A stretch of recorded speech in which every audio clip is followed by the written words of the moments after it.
And we end today with a massive gift from Qatar to the United States. The White House is in talks with Qatar's royal family over a possible transfer of a luxury Boeing 747 jumbo jet, a plane that could serve as Air Force One during President Trump's second term. While officials stress it's not a gift but a temporary use agreement, the deal is already raising legal and ethical questions, especially with plans for the aircraft to eventually land at the Trump Presidential Library.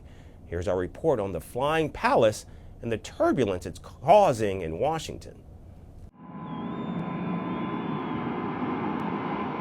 In what can only be described as the most presidential yard sale ever, the Trump administration is reportedly eyeing a luxury 747-8 jumbo jet from Qatar. Not as a gift, Qatar insists, but as a very friendly loan that might just fly into the Trump Presidential Library later on. Because why settle for old Air Force One when you can cruise in a flying palace? While Qatar's royal family politely clarified they are merely discussing a temporary transfer, US President Donald Trump took to Truth Social, all caps blazing, calling it a gift free of charge.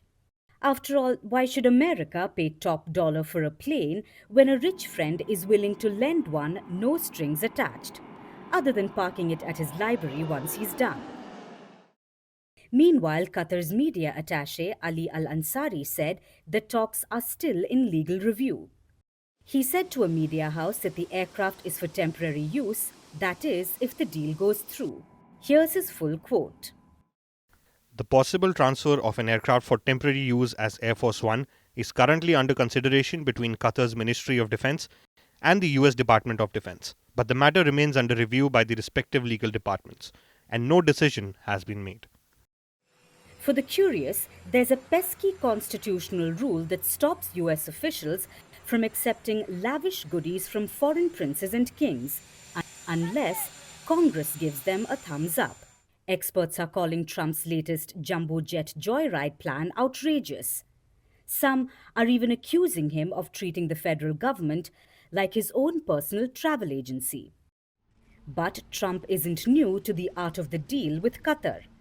Back in 2019, he happily announced a major airplane purchase from them. And let's not forget, Qatar gifted Turkey a luxury plane in 2018. So it's not exactly their first rodeo in plane democracy. For now, the so-called gift, if it's given to the United States, will undergo the usual presidential glow-up by the US Air Force. Because even flying palaces need a security makeover before it begins shuttling around the President of the United States of America. And while Boeing is still struggling to deliver Air Force One replacements, the Qatar jet looks like a tempting shortcut. If all goes as Trump tweeted, the plane, worth nearly $400 million, will make its grand debut before gliding its way into the Trump Presidential Library's collection of shiny things by 2029.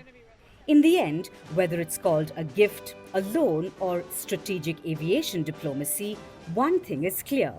Trump's second term is set to be first class. We're at the Kennedy Center.